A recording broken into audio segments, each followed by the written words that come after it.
America में shut down हो गया। कांग्रेस और सेनेट में हुकूमत के फंडिंग प्लान पर शदीद इख्तलाफात बरकरार हैं। 8 लाख सरकारी मुलाजमीन तनख्वाहों के बगैर या फारिग कर दिए गए हैं। शट डाउन का सबसे ज्यादा असर बराह रास्त अमरीकी अवाम पर पड़ रहा है। अवामी इदारे बंद हो गए, इमिग्रेशन केसेस मौखर हो गए, विफाकी कर्जों का इजरा भी रुक गया, छोटे बिजनेसेस को फंडिंग भी नहीं मिल रही और रिटर्नर्स के हेल्थ प्रोग्राम्स भी मुअत्तल हो गए हैं। तालीमी शोबे में तलबा के कर्जे और स्कॉलरशिप्स ताखीर का शिकार हैं। इमरजेंसी सर्विसेज में फौज, पुलिस और हेल्थ स्टाफ मामूल के मुताबिक ड्यूटी पर हैं, लेकिन उन्हें वक्त पर तनख्वाह नहीं मिलेगी। शट डाउन से अवामी तफरीही मुकामात भी मुतासिर हुए हैं। नेशनल पार्क्स, म्यूजियम्स और सयाहती मराकज बंद कर दिए गए हैं, जिससे अमरीकी सेहत को धचका लग रहा है। अमेरिका में ये पहला गवर्नमेंट शट डाउन है जो 2019 के बाद हुआ। रिपब्लिकन्स का मौक़िफ़ है कि डेमोक्रेट्स 7 हफ्तों के लिए मौजूदा फंडिंग बढ़ा दें, लेकिन डेमोक्रेट्स बड़े सियासी मुतालबात के बगैर इस बिल की हिमायत करने पर तैयार नहीं। रिपब्लिकन्स का कहना है कि डेमोक्रेट्स ने हुकूमत बंद करने के लिए वोट दिया है, जबकि डेमोक्रेट्स इल्जाम लगाते हैं कि सदर डोनाल्ड ट्रंप और रिपब्लिकन क़यादत अवामी मफाद पर सियासत कर रही है।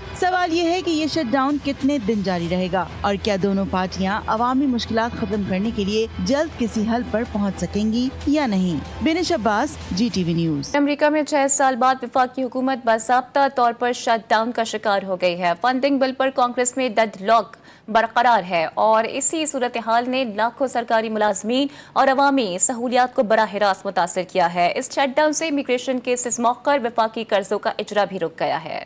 छोटे कारोबार करने वाले भी मुतासिर हुए हैं, जबकि वेटनर्स के हेल्थ प्रोग्राम्स भी मुअत्तल हो गए हैं। सोने की कीमत भी आसमान पर पहुंच चुकी है। बिनिश अब्बास की रिपोर्ट देखिए। अमेरिका में शट डाउन हो गया। कांग्रेस और सेनेट में हुकूमत के फंडिंग प्लान पर शदीद इख्तलाफात बरकरार हैं। 8 लाख सरकारी मुलाजमीन तनख्वाहों के बगैर या फारिग कर दिए गए हैं। शट डाउन का सबसे ज्यादा असर बराह रास्त अमरीकी अवाम पर पड़ रहा है। अवामी इदारे बंद हो गए, इमिग्रेशन केसेस मौखर हो गए, विफाकी कर्जों का इजरा भी रुक गया, छोटे बिजनेसेस को फंडिंग भी नहीं मिल रही और रिटर्नर्स के हेल्थ प्रोग्राम्स भी मुअत्तल हो गए हैं। तालीमी शोबे में तलबा के कर्जे और स्कॉलरशिप्स ताखीर का शिकार हैं। इमरजेंसी सर्विसेज में फौज, पुलिस और हेल्थ स्टाफ मामूल के मुताबिक ड्यूटी पर हैं, लेकिन उन्हें वक्त पर तनख्वाह नहीं मिलेगी। शट डाउन से अवामी तफरीही मुकामात भी मुतासिर हुए हैं। नेशनल पार्क्स, म्यूजियम्स और सयाहती मराकज बंद कर दिए गए हैं, जिससे अमरीकी सेहत को धचका लग रहा है। अमेरिका में ये पहला गवर्नमेंट शट डाउन है जो 2019 के बाद हुआ। रिपब्लिकन्स का मौक़िफ़ है कि डेमोक्रेट्स 7 हफ्तों के लिए मौजूदा फंडिंग बढ़ा दें, लेकिन डेमोक्रेट्स बड़े सियासी मुतालबात के बगैर इस बिल की हिमायत करने पर तैयार नहीं। रिपब्लिकन्स का कहना है कि डेमोक्रेट्स ने हुकूमत बंद करने के लिए वोट दिया है, जबकि डेमोक्रेट्स इल्जाम लगाते हैं कि सदर डोनाल्ड ट्रंप और रिपब्लिकन क़यादत अवामी मफाद पर सियासत कर रही है।